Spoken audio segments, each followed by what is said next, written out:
from the studios of Farm Journal Broadcast. A review and renegotiations of the North American Free Trade Agreement is officially underway. American politicians have been promising to renegotiate NAFTA for years, but today President Trump is going to fulfill those promises. Plus, what to do about wheat basis. That will change basis function as we move forward. And forget about warnings, it was no worries for these egg eaters in Europe. AgDay, presented by the Chevy Silverado. High-strength steel for high-strength dependability.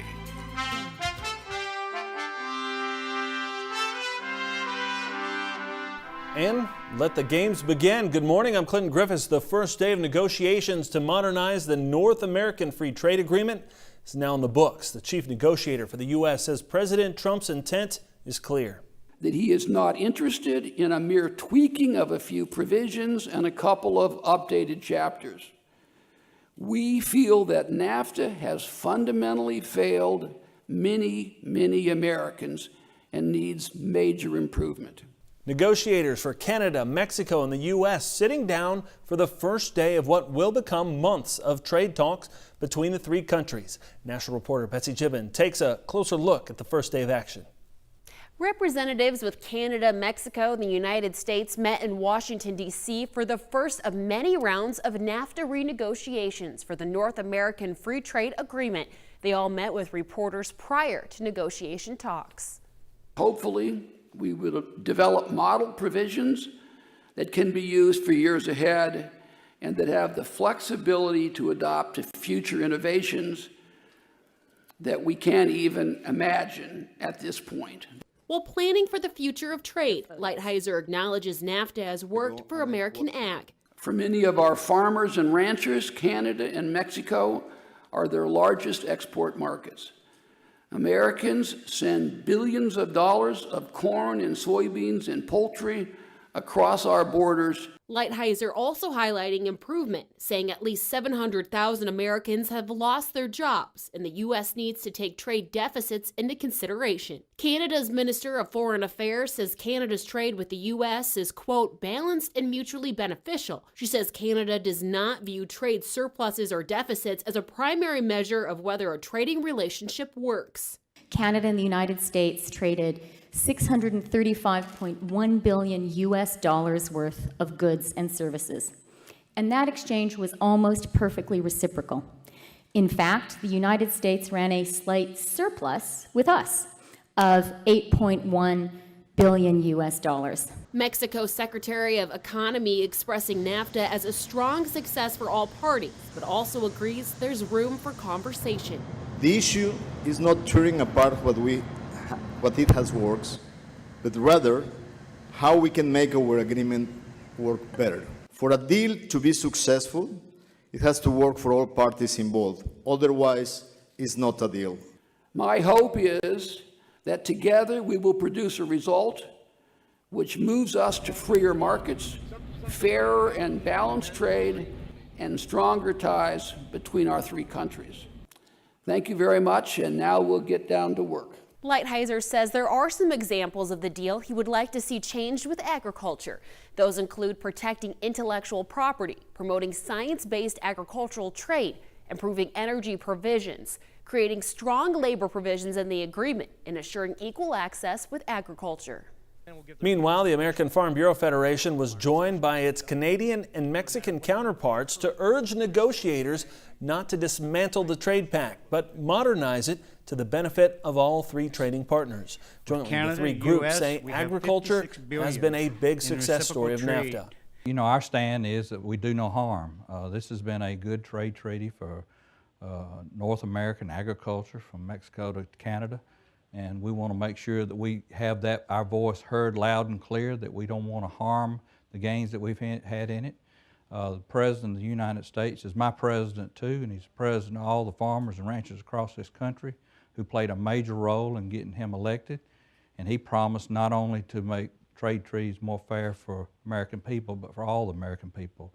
The three presidents agreed on the need to build on the original agreement success by looking for ways to increase trade volumes.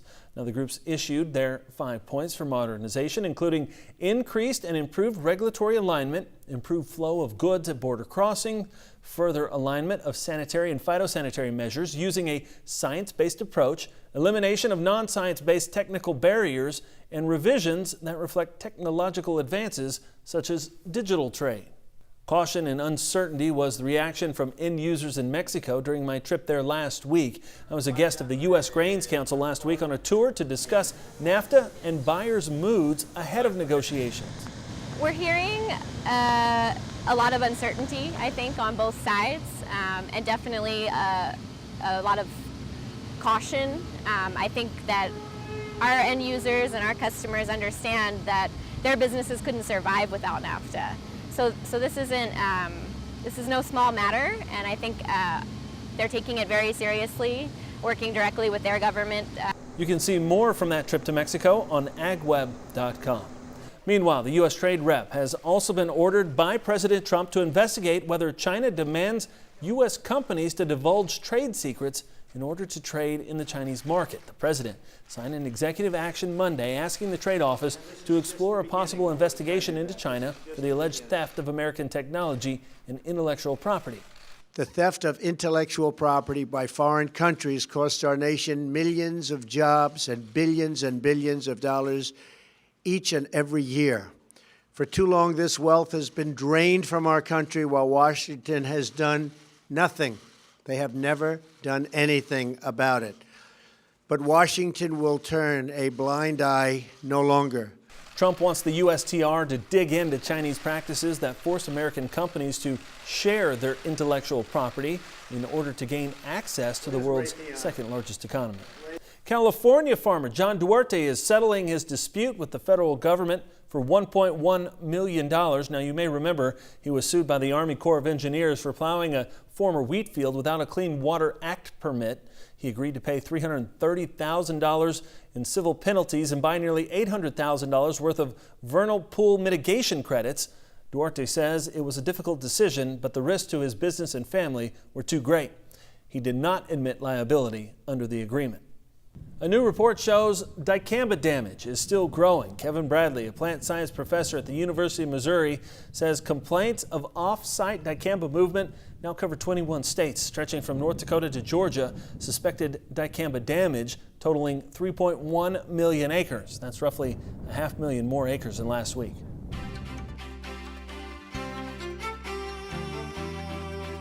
The drought in the northern plains pushing harvest early on some crops. Mike Hoffman has details. Today's crop comments. Mike? Good morning, Clinton. We're starting crop comments from southwestern Virginia. A crop reporter in Grayson County says slow, steady rains last week improved the crop conditions for much of the county. Some areas received less than others and could still use a little bit of moisture. Corn silage yield will be off this year with the excessive moisture early in the season, and then it turned hot and dry. The impact of drought in Montana is showing up in the harvest reports as well. NAFTA says 65% of dry edible beans have been harvested. It's usually 22%. 86% of dry edible peas have been harvested. That's about 20 points ahead of normal. 91% of lentils are out of the field. That's 40 points ahead in that drought-plagued state. And the new drought monitor report comes out this morning, which will show if there's been any improvement in the northern plains. And taking a look at the root zone moisture, we didn't get to show this to you yesterday because of our special show, but you can see there's a lot of blue on this map. We'll talk more about that coming up and have your forecast. But first, here's some hometown temps. This is Machinery Pete, inviting you to check out my new website, machinerypete.com. Offering farmers tens of thousands of used equipment listings to search, let Machinery Pete help you find and value your next piece of used equipment. Up next, a check of wheat markets and basis challenges as harvest rolls north, and as a scandal over European eggs is causing quite the stir, including these folks in Belgium. We'll explain when we head in the country.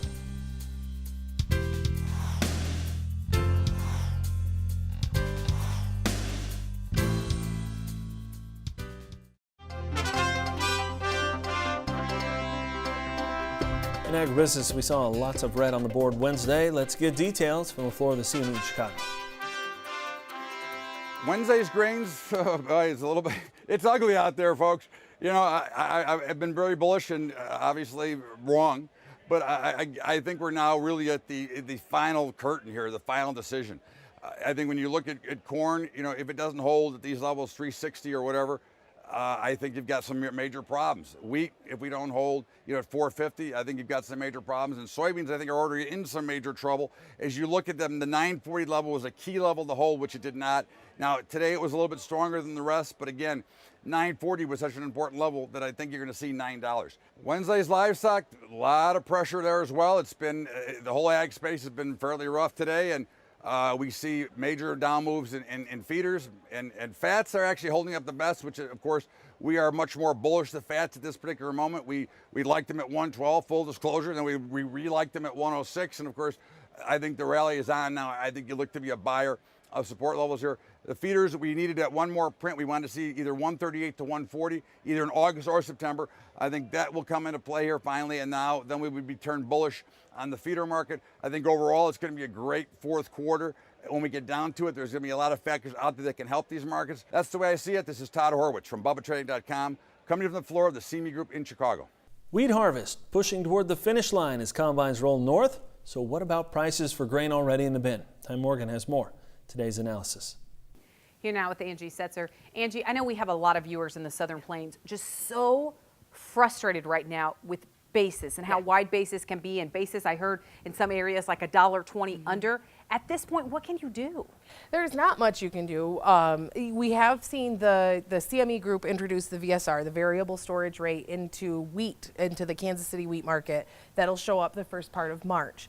That will change basis function as we move forward. Its one job is to try to bring basis and futures back together, and you will see that happen. I wouldn't be the least bit surprised to see some wheat basis, improve from that $1.20 under to half of that come next year, because what happens is elevators want to hold that grain. Now it pays, the market will expand, the carry develops in such a way that elevators will start to compete for that grain, and it should help the farmers see that convergence start to develop. For us, it took a couple of years in the Chicago wheat market to see the convergence actually step in. We went from $1.20 under in red wheat in around 2007 to actual slight overs here 2-3 years ago because of that convergence, and actually we had it go from one extreme to the other, and now we're back into that normal 20-25 under range. So you're in favor. You think with implementing this VSR, it's going to be a good thing for Southern Plains producers? I think it will, yes. It makes it difficult for an elevator manager to determine when he wants to lock in carry, because that carry can be so fluid.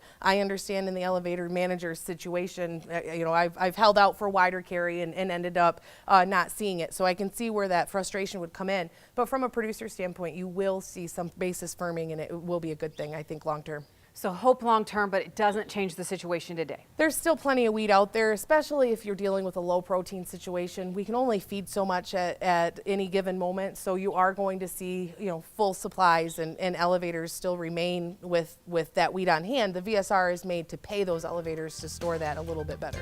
All right, makes sense. Angie, thanks so much. We appreciate it. Stay with us. We have much more Ag Day when we come back. For help solving your cash grain problems, call Angie Setzer with Citizens LLC at 800-858-3738.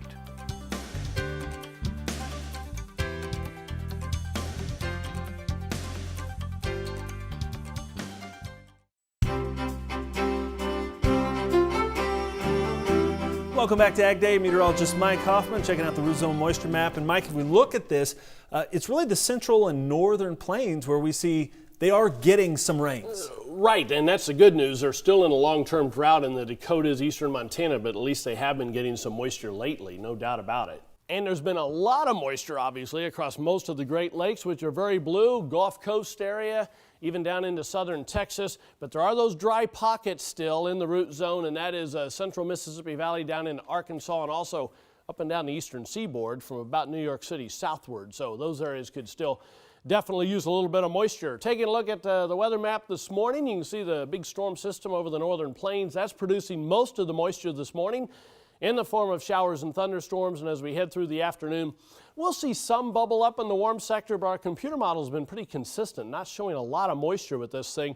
It's perhaps the high pressure sitting over the Gulf kind of keeping things at bay as far as rainable moisture. I know it's very humid in this area, no question, so there will be some pop-ups, but more of it is going to be along the warm front and around the area of low pressure. Heading through tonight, you can see that moves into the upper and eastern portions of the Great Lakes, with most of the rest of the country on the dry side first thing tomorrow morning.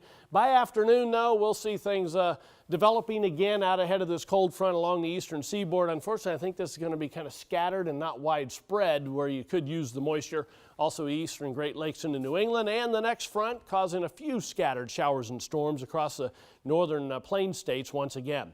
Taking a look at precipitation estimates over the past 24 hours, we've had some decent amounts. Parts of the northern plains, northern Mississippi Valley, down into the east central plains, we'll call them. Adding in the next 36 hours, you can see how all of that moves eastward. But it's not expected to be as heavy as we've already seen back in the plain states. You can see, though, boy, oh boy, from near the Continental Divide westward, just nothing going on right now. There are the high temperatures this afternoon, lots of 80s and 90s throughout the southern portions of the country, but highs in the 60s at times where it's going to rain off and on for much of the northern Great Lakes. So that's pretty cool for this time of the year. Low temperatures tonight going to drop off into the 60s across most of the northern and central plains, 70s though south and east of that next cold front. High temperatures tomorrow afternoon. The heat's going to be kind of confined to the far south where less humid air comes in. Lots of 70s and 80s across the Corn Belt, as you can see. Here's the jet stream, and you can see how we've been going through this transition where these troughs kind of move from west to east, but watch what happens. Our computer model now for the second day in a row showing us going back to the same pattern we had for much of July and early August. Trough in the east, ridge in the west. That's by the middle of next week. That's a look across the country. Now let's take a look at some local forecasts. Heading to Spokane, Washington this morning. Good deal of sunshine and nice. High temperature of 86 degrees. Beaumont, Texas, partly sunny, hot and humid, high of 93. And finally, Washington, Pennsylvania, partly sunny, an afternoon thunderstorm in some areas. High temperature around 84 degrees. All right, when we come back, we'll look at the cattle industry for this week's Drovers TV report. Plus, despite fears of contaminated eggs in Europe, these folks have no fears about the whites and yolks.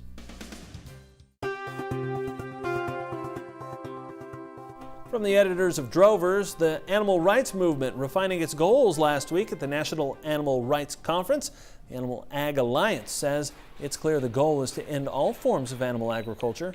Activists in attendance were encouraged to be as extreme as possible to advance their goals, including breaking the law when necessary. Attendees were also told to pressure restaurants, retail, and food service brands to adopt certain policies with the end goal of forcing them to stop selling animal products. Henderson also says the group discussed stopping the use of the term factory farming, saying it's done its job. Following months of turmoil, Brazil-based meat packer JBS says it plans to list its U.S. unit on the stock exchange once markets allow. The world's largest meat packer has been wrestling with a bribery scandal and internal leadership turmoil. JBS Foods includes the brands Swift and Pilgrim's Pride here in the U.S. In a video from the National Cattlemen's Organization, EPA Chief Scott Pruitt is urging farmers and ranchers to comment on repealing the Waters of the U.S. rule. The deadline to do so is Monday, August 28th. And we're trying to fix the challenges from the 2015 rule, where the Obama administration reimagined their authority in the Clean Water Act and defined a water of the United States as being a puddle, a dry creek bed, and ephemeral drainage ditches across this country, which created great uncertainty, as you might imagine. And we are fixing that, and then we're hearing from stakeholders about how to get it right as we go forward. Thousands of eggs have been pulled from the shelves in Europe over fears of contamination, but it's not causing a stir for these folks. We'll explain when AgDay continues.